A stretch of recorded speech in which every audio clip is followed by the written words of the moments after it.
Baik, bismillahirrahmanirrahim. Assalamualaikum warahmatullahi wabarakatuh. Apa kabar kalian? Semoga kalian semua baik-baik saja dalam lindungan Allah Subhanahu wa taala. Sebelumnya, persiapkan dulu alat tulisnya seperti buku, pulpen, dan lainnya. Kemudian, ingat jika keluar rumah selalu gunakan masker dan jaga kesehatan, jaga jarak dengan orang. Baik, nanti setelah tayangan video ini kalian bisa mengisi daftar hadir di Google Form yang sudah disediakan di grup WhatsApp kelas ya. Jadi silahkan kalian isi juga tugas-tugasnya di Google Form. Baik, sebelumnya perkenalkan ya, nama saya Yan Sopian. Mata pelajaran bahasa Indonesia. Mata pelajaran bahasa Indonesia khusus untuk kelas 10 IPA dan IPS. Baik, kita sekarang akan mempelajari materi laporan hasil observasi. Nah, setelah nanti kita mempelajari materi ini, diharapkan kalian bisa mengidentifikasi isi teks laporan ya. Kemudian menyusun ringkasan isi teks laporan hasil observasi, dan yang ketiga menyimpulkan fungsi teks laporan hasil observasi. Baik, kata kuncinya adalah ya, yang pertama menginterpretasi. Nah, ini adalah pemberian kesan, pendapat atau pandangan teoritis terhadap sesuatu tafsiran. Nah, atau menginterpretasi itu seperti menafsirkan. Jadi nanti kalian bisa menafsirkan apa saja yang ada di dalam laporan hasil observasi. Kemudian yang kedua, mengidentifikasi atau menentukan atau menetapkan identitas orang, benda, dan sebagainya. Petugas-petugas di sini contohnya petugas mengidentifikasi korban kecelakaan pesawat terbang. Nah, ini kalian nanti bisa mengidentifikasi teks hasil laporan observasi. Yang ketiga, menyimpulkan. Nah, mengikat. Jadi nanti ada uraian-uraian. Setelah ada uraian-uraian, kalian bisa menyimpulkan teks laporan hasil observasi. Nah, kemudian apa sih laporan hasil observasi itu? Nah, ini nih. LHO adalah teks yang berisi penjabaran umum atau melaporkan sesuatu berupa hasil dari pengamatan. Nah, atau juga disebut dengan teks klasifikasi karena membuat klasifikasi mengenai jenis-jenis suatu berdasarkan kriteria tertentu. Jadi LHO itu seperti kita mengamati dulu ya. Kemudian LHO juga selain pengamatan juga ada juga kegiatan, kemudian dilaporkan. Nah, itu kenapa ada teks klasifikasi. Nah, nanti kita bahas ya satu persatu. Kemudian apa yang bisa kita amati? Nah, yang kita bisa amati bisa tentang alam ya. Ada gunung, sungai, hutan, dan sebagainya. Nah, biasanya kan penelitian itu tentang apa saja berdasarkan kebutuhan. Nah, pengamatan itu juga tentang apa saja, observasi itu juga tentang apa saja. Yang penting ada objeknya. Nah, ini objek yang salah satu tentang alam. Nah, juga laporan hasil observasi juga tentang kegiatan. Nah, ada tentang pramuka ya, kemah, LDKS, MPLS, dan sebagainya. Ini bisa dijadikan pengamatan, kemudian dilaporkan dan jadilah teks laporan hasil observasi.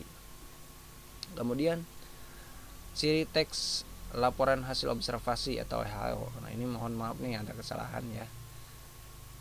Yang pertama bersifat objektif. Apa sih objektif itu?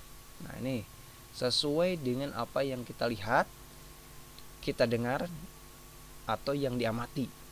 Jadi tidak ketika kita mengamati gunung, maka sesuai dengan apa yang kita lihat, ada apa maka dilaporkan.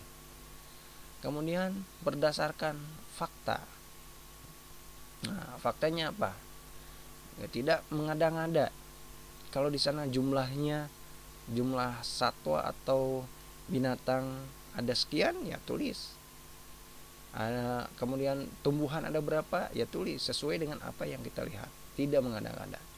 Kemudian terakhir ditulis secara lengkap. Jadi laporan terinci, tidak ada yang tertinggal. Jadi awas dengan teliti ya, harus dengan teliti kita ini melaporkan sesuatu, maka harus rinci.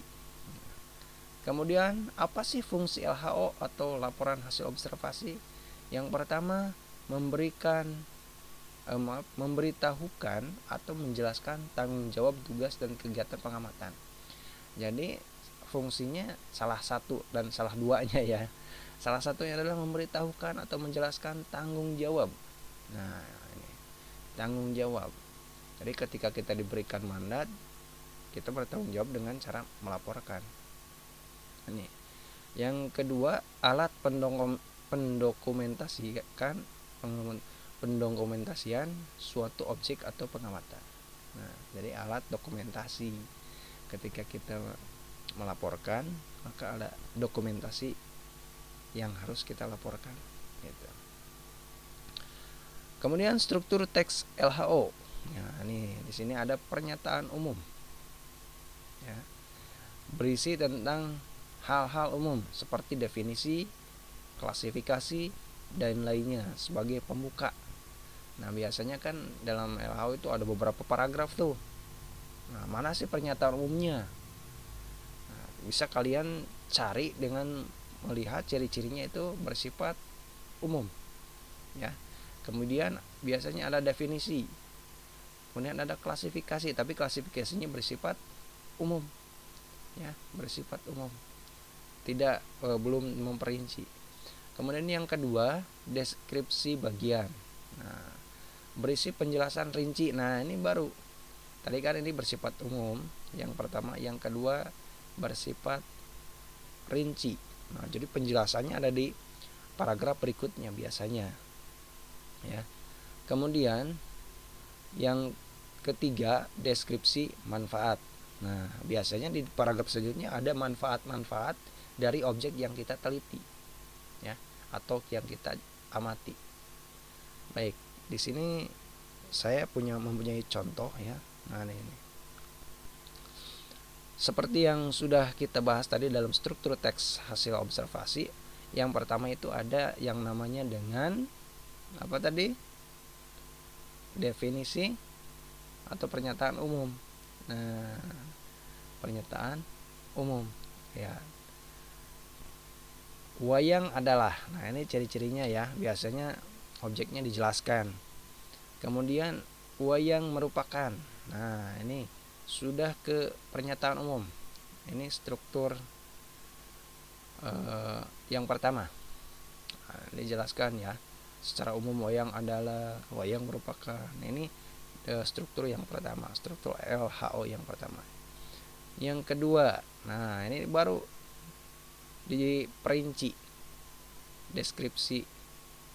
Nah, wayang kulit dilihat dari umurnya, dijelaskan tuh ada wayang kulit, kemudian juga ada wayang golek. Nah, ini dijelaskan satu-satu, ada wayang kulit, wayang golek, kemudian wayang wong. Nah, ini wayang wong dijelaskan. Hal-hal seperti ini disebut apa? Nah, kita balik lagi lihat disebut apa ini? Disebut dengan deskripsi bagian. Ya. Jadi tadi ini disebut dengan pernyataan umum. Ini. Yang kedua disebut definisi bagian. Dan yang terakhir manfaat. Nah, kita cari di sini biasanya ada manfaat-manfaat. Nah, ini wayang bermanfaat. Nah, jika ditelusuri di sini ada manfaat-manfaat di sini. Ya. Ada manfaat-manfaatnya tentang apa? Antara lain dapat Nah, begitu ya. Contohnya sudah saya jelaskan juga dengan struktur teks LHO. Nah, begitu. Baik, agar menguji hasil pemahaman kalian bisa berlatih untuk mengisi tugas dari Bapak ya, yaitu pada teks pada Google Form yang nanti ditampilkan di link grup itu. Terima kasih. Wabillahi taufiq walhidayah. Wassalamualaikum warahmatullahi wabarakatuh.